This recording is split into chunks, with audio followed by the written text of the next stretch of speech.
මම ඔබගෙන් වටින ප්‍රශ්නයක් අහන්නම්. මට කියන්න. ඔබට පාරේ යනකොට මාලයක් වැටිලා තියෙනවා දැකලා ඒ මාලේ හම්බ වෙනවා. ඔබ ඔය මාලේ අරගෙන කරේ දා ගන්නවා. ඒ වගේම ඔබට පරම්පරාවෙන් උරුම වෙච්ච මාලයක් තියෙනවා. අම්මා කියනවා පුතේ මගෙත් ආච්චි අම්මා තමයි මේක දුන්නේ පරම්පරාවෙන් ආවේ. මම බොහොම අමාරුවෙන් මේක රැක්කේ උඹත් මේක රැකගනි. මට කියන්න පින්වතුනි ඔය දෙකෙන් ඔබ වැඩිපුරම රකින්නේ මොන මාලේද? පාරේ වැටිච්ච එකද? එහෙමත් නැත්නම් අර පරපුරෙන් හම්බෙච්ච එකද? අමාරුවෙන් ගත් එකද? පින්වතුනි ඔබ යමක් අමාරුවෙන් ගත්තා නම් ඔබ රකින්නවා ඒක. හොඳට බලන්න ඔබ එහෙම කෙනෙක් නෙමෙයිද කියලා. ගොඩාක් අමාරුවෙන් නම් ඔබට යම් දෙයක් ලැබුණේ ලබා ගත්තේ පින්වතුනි ඔබ ගොඩාක් රකින්නවා. අම්මේ තාත්තෙක් ඉන්නවා පින්වතුනි දරුවෝ නැතුව අවුරුදු 7ක් 8ක් 10ක් දේවාලයක් ගානේ බෝධියක් ගානේ ගිහිල්ලා දොස්තරවරු හොයාගෙන කොහොම හරි අන්තිමට දසවෙනි අවුරුද්දේදී දරුවෙක් හම්බ වෙනවා. ඒ හම්බෙච්ච දරුවා වටිනවා නේද පින්වතුනි අර අම්මට ගොඩාරියක්. එහෙනම් ගොඩාරියක් වටින්නේ පින්වතුනි ඒක ගොඩාක් අමාරුවෙන් හම්බෙච්ච නිසා.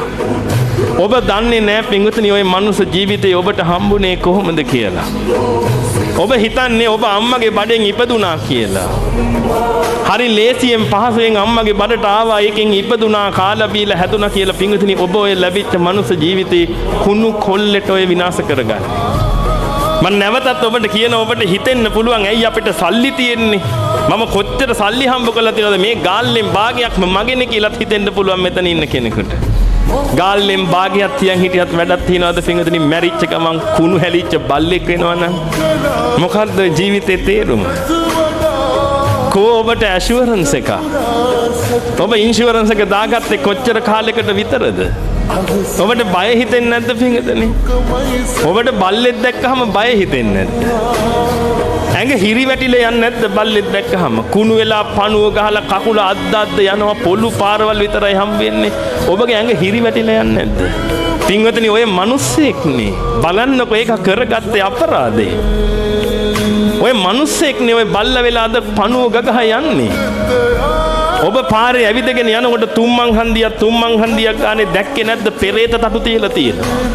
පින්වතුනි ඔය කවුරු හරි අම්මෙත් තාත්තෙක් එක්ක නේද ඔය අල්ලලා බෝතලයකට දාලා මහ මුහුද ගිහින් දැම්මේ. අම්මෙත් තාත්තෙක් ඔබ වගේමයි ඔය කටයුතු කරගෙන ගියේ. එහෙනම් ඔබට ඕවා දකින්නකොට ඇඟ හිරි වැටිලා යන්න එපා. ඔබට මොලයක් බුද්ධියක් තියෙනවා නම් ඔබට තේරෙන්න එපා හත් දෙයියනේ මටත් මේ ටික වුණොත් මොකද්ද මං කරන්නේ? ඔය බෝතලයක් ඇතුළට යන පෙරේතෙක් පින්වතුනි මෛත්‍රී බුදුරජාණන් වහන්සේ ලෝකෙ පහළ වෙනකොට තමයි ඔතනින් මිදෙන්නේ. ලේසි වැඩක්ද මේ?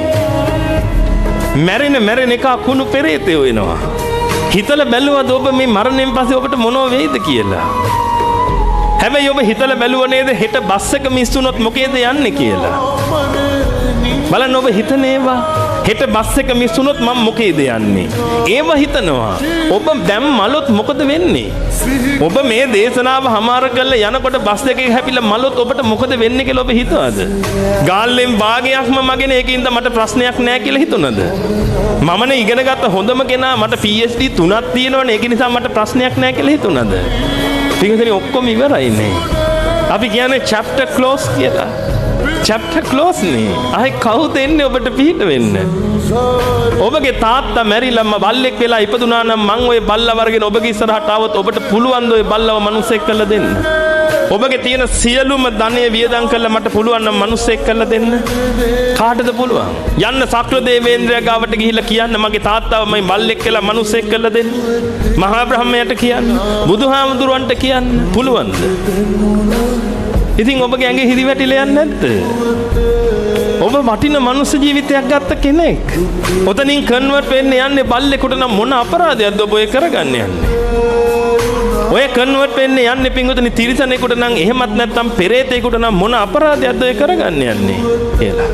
ඔබ මේ ආත්මේ ලැබුණේ කොහොමද කියලා හරියාකාරව දන්නවනම් පින්වතුනි ඔය විදියට ඔය ජීවිතේ ගත කරන්නේ නැහැ.